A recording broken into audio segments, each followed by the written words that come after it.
Esto es radio, ¿eh? O sea, esto es pasárnoslo bien, tal, Sí, y nos tiramos al vacío. Adelante.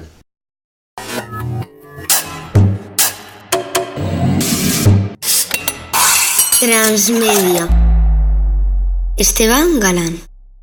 Muy buenas, estamos en el estudio 2 del LabCom, del Laboratorio de Ciencias de la Comunicación de la Universitat Jaume I de Castellón. A los mandos técnicos, a la otra parte de la pecera, se encuentra nuestro compañero Óscar Navarro. Y vamos a empezar porque hoy tenemos una invitada, una con micro muy especial, ¿le parece? Sí, podemos empezar, cuando quieras. Transmedia, el programa de investigación en comunicación. Esteban Galán. Decía aquel estribillo cantado por Alaska hace ya más de 3 décadas que a quién le importa lo que yo haga, a quién le importa lo que yo diga, yo soy así, etcétera, etcétera, etcétera. Lo que nuestra comicro de hoy, la profesora de la Universidad de Castilla-La Mancha, comparte con aquel estribillo cantado por Alaska es su preocupación por la separación entre vida privada y vida pública y cómo la tecnología poco a poco se va introduciendo en nuestras vidas hasta el punto de transformarlas. Profesora Ana Serrano, muchas gracias por acompañarnos. Muchas gracias a vosotros también por acogerme aquí, por vuestro cálido recibimiento y nada, y es una alegría poder compartir mis inquietudes y mis curiosidades así de una manera más informal, ¿no? No tan académica, aunque mezclemos. ¿Y también su vida privada o la dejamos aparte? Uy, el problema cuando te apasiona... ¿Existe la vida privada? A ver, sí, bueno, digamos que debería de existir al menos ese momento de reflexión, de soledad tan necesario que precisamente a raíz de las investigaciones, ¿no? Realizadas con los móviles y la privacidad y la conexión permanente es un poquito lo que se está perdiendo y es el principal valor que a mí me gusta transmitir a los alumnos y a cualquiera que me pregunte por cómo gestionar, ¿no? Nuestro uso de los dispositivos móviles. La metáfora que me gusta emplear es la de, bueno, que ya lo dijo Willem Flusser hace ya muchísimo tiempo. Este tipo de tecnología es una extensión de nuestro sistema nervioso, ¿no? Y la gran capacidad como friki de la tecnología que me considero, para mí es un portal de comunicación, o sea, nos permite que podamos ser cada uno de nosotros un portal para todo el mundo, ¿no? Con diferentes capas y niveles y esferas que gestionar, privada, pública, íntima y personal, en nuestra comunicación, ¿no? Si además tenemos en cuenta que el tiempo y el espacio, son líquidos, pues vamos a estas esferas líquidas, ¿no? Que sería donde se mezcla lo público y lo privado y lo íntimo y lo personal de una manera, bueno, pues como la sociedad líquida, ¿no? ¿Cómo gestionamos esta mezcla, ¿no? de todas nuestras esferas tradicionales? Volviendo a lo del principio, a lo importante del... La curiosidad, la creatividad, nosotros como personas nos formamos cuando tenemos ese diálogo interior con nosotros mismos, ese momento de soledad, ¿no? Y ese es el mayor problema que se identifica con las nuevas tecnologías y la conexión permanente, que parece que ya no tenemos ese tiempo de soledad, ¿no? De estar con nosotros y poder gestionar nuestra memoria y gestionar cómo nos construimos nosotros como seres humanos, que es algo fundamental. De ahí que sea tan importante esa desconexión o ese momento de silencio, que es lo que la gran mayoría de las personas creen que sí tienen, pero cuando tú estás constantemente recibiendo notificaciones y estás constantemente en tu inconsciente o conscientemente gestionando este volumen constante de información, no lo haces, aunque tú creas que sí que lo haces, ¿no? Y de ahí los estudios lo que nos han mostrado es que las personas no son conscientes de la cantidad de veces que chequean el móvil, que pueden ser entre 300, 500, incluso más veces al día.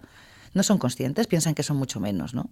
No son conscientes de la necesidad de ese momento de soledad, de silencio contigo mismo. Tampoco son conscientes de las audiencias invisibles, ¿no?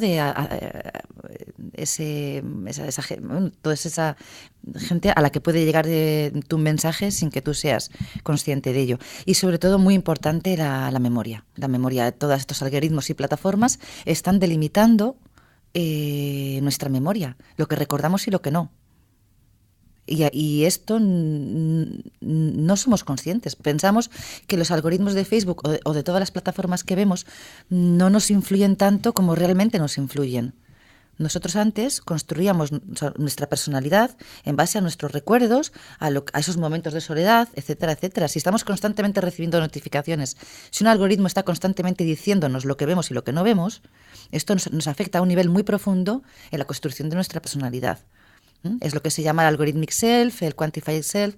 Bueno, es decir, que es una delimitación que no somos, incluso siendo conscientes de ello, no sabemos cómo gestionarlo bien. De hecho, el mayor problema en la gestión de la privacidad en este proyecto europeo de 2 años es la falta de racionalidad en nuestras acciones. Quiero decir, aunque el usuario sabe de todos los peligros que hay en Internet, reconoce que la emoción le puede, volviendo un poco a Flusen y a la extensión de estos dispositivos como la fuerte conexión que hay con el sistema nervioso.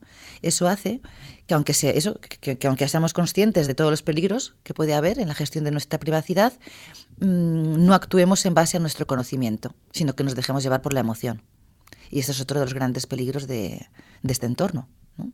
Que, bueno, pues un ejemplo claro. Sabemos que si compartimos o que si le damos a tal o cual acción, van a recoger información sobre nosotros, políticas de privacidad, etcétera, etcétera. Bueno, a pesar de saber eso, la mayor parte de las veces aceptamos las políticas, compartimos, hacemos algún comentario en una plataforma que luego a lo mejor nos arrepentimos, porque además no somos conscientes de que ese comentario luego viaja y aunque existan los círculos de privacidad, esos círculos al final no existen, ¿no? A mí a veces los estudiantes me preguntan qué gestión podemos hacer en las redes sociales, cómo nos comunicamos, solo un uso profesional, un uso personal. Y yo les digo lo siguiente, y se lo planteo a usted como experta, para que me corrija o me Ay, no me llames. Etcétera. ¿Puedo decirte que no me llames de usted? Puede intentarlo, no sé si lo va a conseguir. Es una broma interna que tenemos dentro de este café con micro. Sobre todo. Sí. Claro, porque hablamos siempre de usted. Le voy a confesar por qué. Esto no lo he dicho nunca en antena. El motivo fundamental es porque, claro, cuando uno entrevista a gente de comunicación, es gente que normalmente tiene una capacidad de seducción importante, es decir, es gente que te atrapa con su discurso y que comunica bien. Entonces, el utilizar el usted para mí es una manera de recordarme que tengo un micrófono delante y que hay gente que después va a escuchar esto internamente y luego también, bueno, pues una marca de respeto y también diferencial del formato. Hablar de tú era importante en una época donde todo el mundo se ha hablado de usted, pero en una época donde todo el mundo se tutea, creo que es importante en determinadas ocasiones. Usted y yo nos conocemos desde hace 2 horas y media, nos hemos hablado de tú, nos hemos tuteado hasta que nos ponemos delante del micro y luego nos seguiremos tuteando, pero creo que es importante mantener espacios donde, bueno, pues el usted, el mantener una cierta distancia es importante precisamente a veces incluso para poder acercarse, es decir, hace falta esa distancia. Hecho este inciso, le voy a contar lo siguiente. Cuando el estudiante me pregunta, ¿pero puede usted seguir intentando que le hable de No, de momento me has convencido. De momento me has convencido, me han parecido buenos argumentos. Y nada, pero bueno, normalmente no quiero darme por vencida porque soy muy rebelde, pero... Mi política habitual es no hacer ni caso y poco a poco ir introduciendo lo impersonal y levemente, pues cuando quiere dar cuenta el con micro le estoy hablando de usted otra vez, con lo cual pues me gano el cariño, entre comillas, pero bueno, es divertido y es el objetivo fundamentalmente de esto es pasárnoslo bien y aprender al mismo tiempo y estas cosas ayudan. Le comento, me preguntan estudiantes, es una pregunta como entenderá que se repite en los últimos años, cómo gestionamos nuestra reputación digital, cómo comunicar, y yo le cuento lo siguiente, digo, mira, suelo tutearles en las clases, ¿vale? Le digo, a ver, tú y yo nos hemos visto en el último mes, un día en la cafetería estuvimos hablando, un día en el despacho, el día de la cafetería estábamos tú y yo, en el despacho estábamos con 2 compañeros más y en clase, y ahora estamos en clase. Digo, ¿verdad que en ninguno de los 3 momentos hablamos igual? Porque en la cafetería es probable que hasta tú o yo dijéramos algún taco, alguna expresión tal, habláramos, fuera un lenguaje más informal. Dentro del despacho era un lenguaje coloquial, pero era un lenguaje más formal, es decir, el entorno te marca a una relación más de profesor-estudiante. Y en la clase, tanto ellos como yo medimos, siempre se puede colar, pero se miden mucho más las palabras y las expresiones. ¿Por qué? Porque el entorno donde estás marca y delimita el tipo de comunicación que tiene. Entonces le digo, pues aplicar lo mismo cuando estés en Internet. Es decir, si estuvieras delante de 100 personas, tu manera de comunicar no sería la misma que si estás delante de una persona y nadie lo está grabando. Es decir, te adaptas al contexto comunicativo. Entonces, en función de la red social que utilicéis, claro, si estás en Twitter, estás abierto a que tu audiencia potencial puede ser perfectamente de 2.000, 3.000 personas, a nada que tu tweet tenga una mínima repercusión. Facebook es un entorno más cerrado, pero sigues teniendo una audiencia de 400, 500 personas, etcétera. Entonces, imagínate que tienes a esa gente delante y entonces cuenta lo que tú creas que debas de contar, pero visualiza a esas personas delante, visualiza a su auditorio. Y ahora es cuando le planteo a usted si la reflexión es pertinente, no, o matícela como experta que es en estas cuestiones. Ay, me das un respeto que te agradezco mucho, lo de entre el usted y el experta. Y bueno. En fin. Un experto lleva más de una década trabajando este tipo de cosas, entonces. Sobre el diseño, audiencia y sobre el ecosistema, como me gusta llamar, de Internet, sí. Y además, gracias al proyecto europeo en Portugal, que fue una experiencia muy buena, pues pudimos profundizar mucho sobre todo el tema de la gestión de la privacidad, ¿no? Creo que el consejo que das a tus alumnos, ¿puedo yo hacer uso del tú? Puede, no me vas a no me vas a hacer de los Vengadores. No, que para nada. Porque para nada. a mí la verdad que me sale más así. Y, claro. si a ti no te importa, pues a mí prefiero. No me importa. Entonces, bueno, creo que el consejo que das a tus alumnos es muy acertado, sobre todo porque les ayuda a situarse, ¿de acuerdo? Y les ayuda a simplificar, que es una herramienta básica en el entorno de Internet para adaptarse a cualquier tipo de situación nueva. Entonces, creo que es acertado. Lo que yo añadiría sería que hay que reflexionar sobre todo este entorno. Lo que tiene de específico es lo que comentaba antes de las audiencias invisibles, ¿de acuerdo? Nuestro mensaje puede llegar a audiencias que nunca hemos pensado que podría llegar. Cuando se dice que Facebook es un poquito más cerrado, eso no es cierto. A mí me gusta, para que los alumnos se den cuenta de que sí, que estamos ante un cambio de paradigma importante, como supuso la imprenta de Gutenberg en su momento, eso es obvio, es así, pero que realmente hay situaciones que tampoco han cambiado tanto. Lo que hace la tecnología en concreto es amplificar. Amplifica a unos niveles en los que, bueno, nos estamos aún adaptando a esta amplificación tan fuerte. Y esto tiene que ver con la gestión de nuestras esferas. Por eso hablamos a mí me gusta proponer el término de esferas líquidas, porque digamos que de alguna manera están en constante mutuación. Ahí, volviendo un poco al consejo que tú das a tus alumnos, el contexto es fundamental. Helen Nissenbaum, por ejemplo... No, que no se estaba... Es que... No, dirá nuestro técnico Oscar Navarro, ¿qué pasa? Que no me puedo tocar la gafa. Ha movido la mano y como tenemos la pecera, supuesto, pero nos hemos girado los dos. Claro, pues esto debe de ser de la tradición escénica de teatro, que estás acostumbrado a verlo todo. Y yo digo, uy, algo pasa. A lo mejor es que me he acercado mucho al micro, me he alejado. A lo mejor estoy saturando. Me estará riñendo. Aunque bueno, mira, continuando un poquito con la broma, para los alumnos de periodismo, hace poco hicieron un casting y yo lo que les comparé la metáfora de los cazadores. Digo, un periodista es como un cazador, digo, tiene que estar atento a todo. Digo, ¿no? Cuando estás en la calle haciendo una entrevista, digo, tienes que estar atento a todo, ¿no? Y de alguna manera, pues, es similar a un actor cuando está encima de un escenario, atento a todo. Bueno, volviendo un poquito con lo que hablamos de la gestión de las plataformas. A ver, ya Meirovich, creo que fue en el 80 y algo, no recuerdo la fecha exacta, dijo que la privacidad había terminado en el momento en el que escribimos un email, por mucho que pensemos que aquello es privado, ¿de acuerdo? En el momento en el que tú haces cualquier tipo de acción en Internet, deja de ser privada porque, bueno, en fin, ya te estás exponiendo de alguna manera. Y esto tienen que tenerlo muy, muy en cuenta, bueno, cualquier persona que se meta en este entorno. Dicho esto, las plataformas, por mucho que se esté peleando ahora por las cuestiones de privacidad, y que son un gran avance, obviamente, cualquier tipo de comentario, aunque sea en un círculo cerrado, o puede viajar, quiero decir, puede llegar, se puede compartir y puede llegar a personas que no habíamos planeado que llegara. Aunque tú lo borres, eso no se borra. En Internet no se borra nada. Exactamente, no se borra nada. Entonces, el consejo que yo les doy a mis alumnos o a cualquier persona es: piénsate 2 o 3 veces, porque no es esta falsa inmediatez, esta urgencia no es así. Siempre vas a tener oportunidad, ¿no?, de poder comentar, de poder compartir, etcétera. Claro, lo que pasa es que como estamos tan ligados a estos dispositivos a nivel emocional, no nos permiten lo que te comentaba antes, que racionalicemos las acciones. Y muchas veces cometemos acciones y luego nos arrepentimos o nos damos cuenta de que hemos vulnerado un conocimiento que éramos conscientes de ello, ¿no?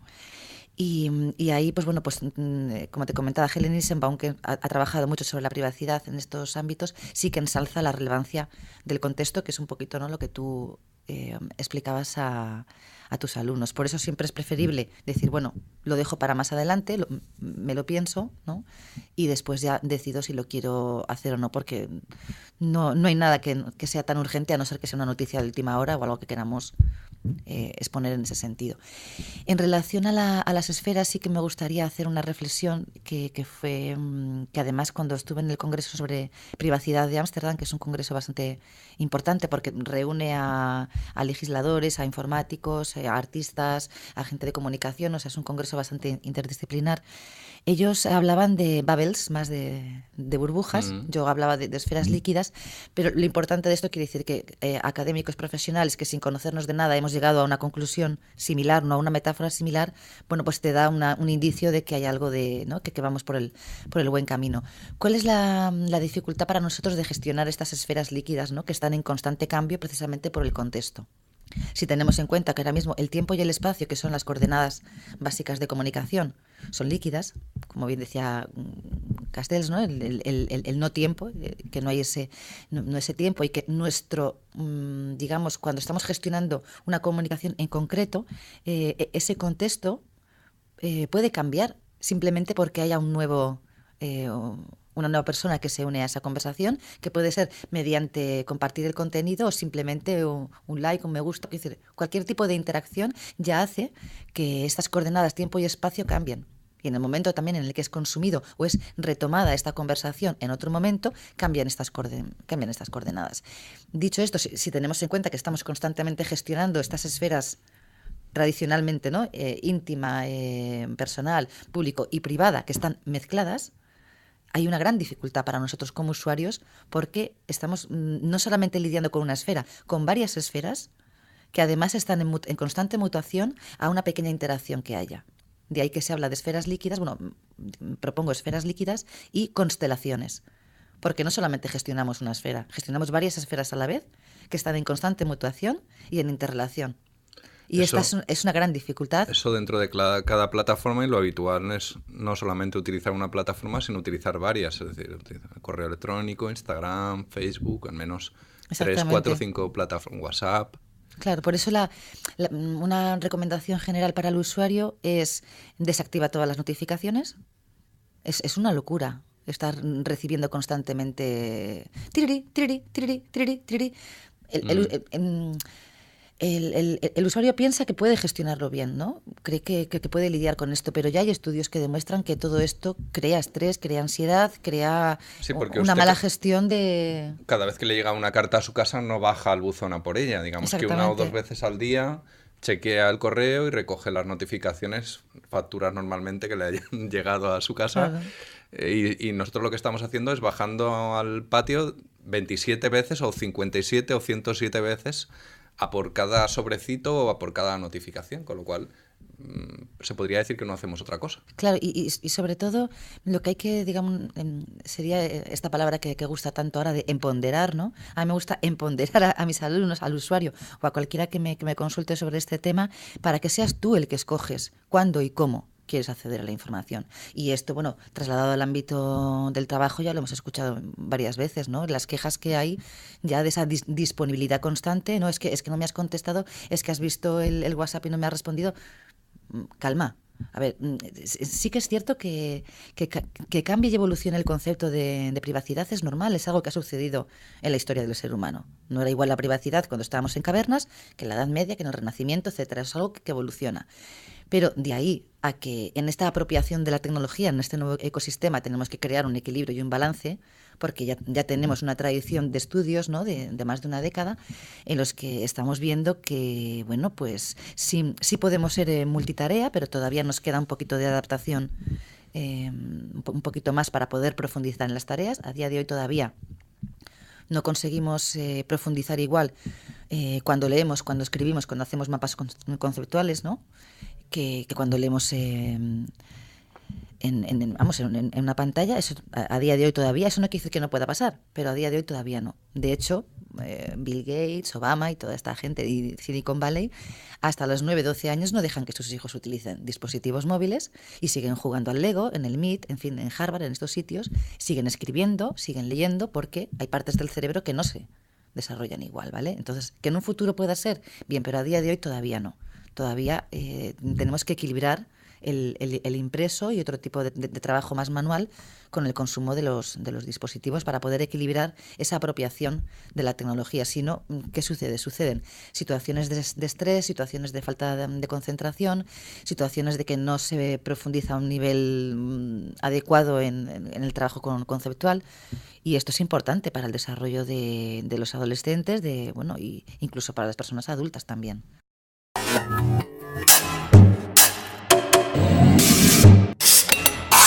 Transmedia.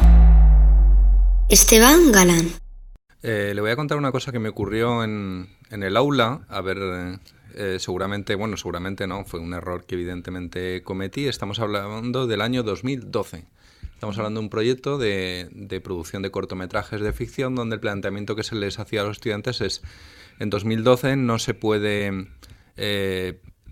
producir igual que en 1992 y hace falta comenzar a comunicar sobre el proyecto desde el inicio y crear una comunidad de tal manera que aquellos seguidores en las redes sociales pues aportaran en el guión, en el vestuario, en localizaciones, etcétera.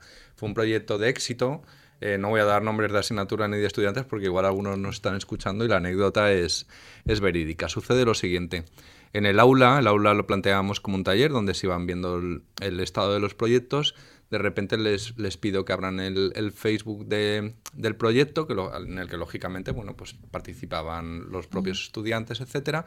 Y cuando yo esperaba ver el último post que habían publicado, pues aparece una fotografía de uno de los estudiantes con una de las estudiantes, digamos, en posición amistosa, simplemente.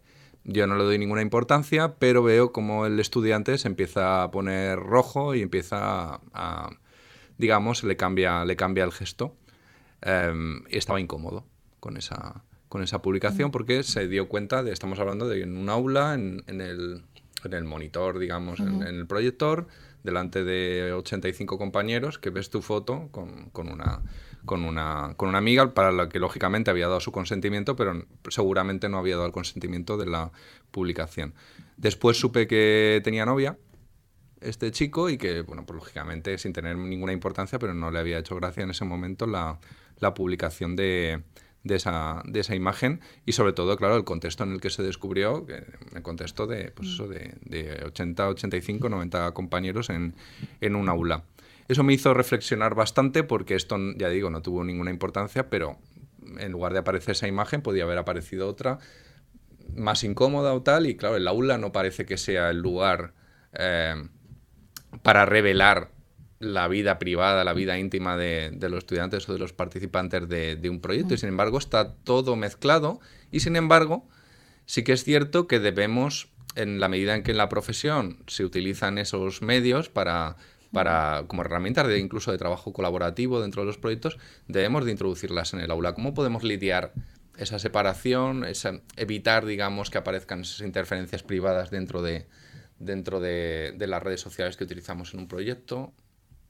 Porque ya le digo, es algo que, ya digo, la asignatura fue un éxito, funcionó muy bien, pero a mí digamos, esa piedra que apareció en el camino me hizo replantearme, y lo sigo utilizando desde entonces las redes, pero soy un poquito más conservador en el uso, y sobre todo ya no tanto en el uso, sino en la mostración que hago en clase de las redes, porque sé que la gestión, los estudiantes cuando tienen 20 años, pues les cuesta mucho separar lo público de lo privado, y digamos que es delicado, es un tema delicado.